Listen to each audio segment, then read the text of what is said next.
estamos aqui para responder uma das perguntas que nós deixamos no nosso último vídeo. Você lembra?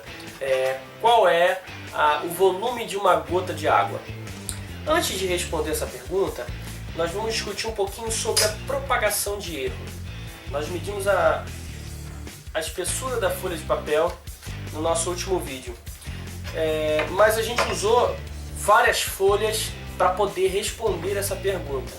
Bem, se eu perguntasse qual é o comprimento dessa folha, com uma régua, com um instrumento de medida qualquer, uma fita métrica, uma trena, eu poderia medir do começo até o final da folha.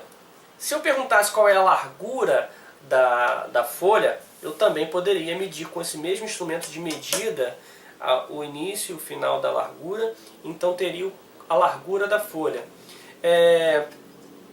Mas quando eu pergunto qual é a espessura da folha, eu não consigo uma medida muito precisa, porque o meu instrumento não tem uma medição tão pequenininha, né? Ela mede no máximo em milímetros.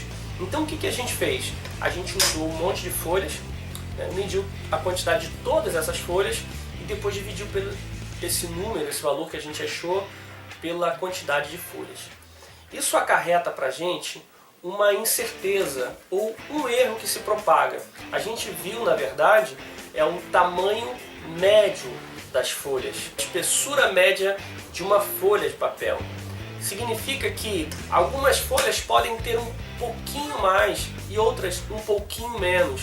O que a gente viu é uma ideia de quanto mede a espessura dessa folha. Essa propagação de erro acontece por causa dos nossos próprios instrumentos, né? Aqui, nesse caso da medida da largura ou do comprimento dessa folha, eu estou fazendo uma medida direta. Então, eu pego um instrumento e meço diretamente a largura dessa folha. Para medir a espessura da folha de papel, não foi uma medida direta. Ou seja, eu não peguei um instrumento e medi a espessura de uma única folha. Eu medi várias folhas juntas e depois, por meio de uma conta, de algum tipo de cálculo, a gente vai e consegue a espessura de uma única folha. O que a gente vai fazer hoje, para saber a quantidade ou volume de água que cabe em uma única gota, eu vou usar um método parecido. Bem, eu tenho aqui um copinho desses que a gente usa para médio, né, que tem aqui as suas marcações medidas em mililitro ou ml, tá? 2,5, 5, 7,5 até 15 ml, que tem as marcações, tá? E eu vou usar um conta-gota desse aqui, tá? E o que eu vou fazer é contar quantas gotas eu vou colocar dentro desse copinho, até chegar à medida, aqui nesse caso, de 2,5. Eu não preciso encher até 10 ml, nada disso. Eu vou encher até a primeira marcação de 2,5 mililitros, e aí depois eu vou dividir esse 2,5 ml, né, mililitros, pela quantidade de gotas que couberem ali, ok? Vamos lá.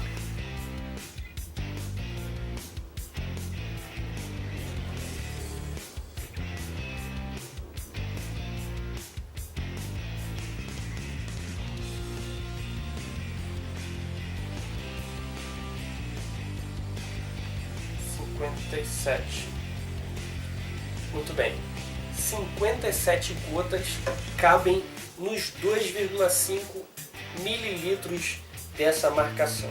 Fazendo uma conta básica, uma conta simples, dividindo esse volume que eu tenho aqui de 2,5 ml por 57 gotas, a gente vai encontrar um volume médio para cada uma das gotas. É claro que cada uma das gotas não tem necessariamente esse volume. Algumas podem ter um pouquinho a mais e algumas podem ter um pouquinho a menos, mas é um volume médio.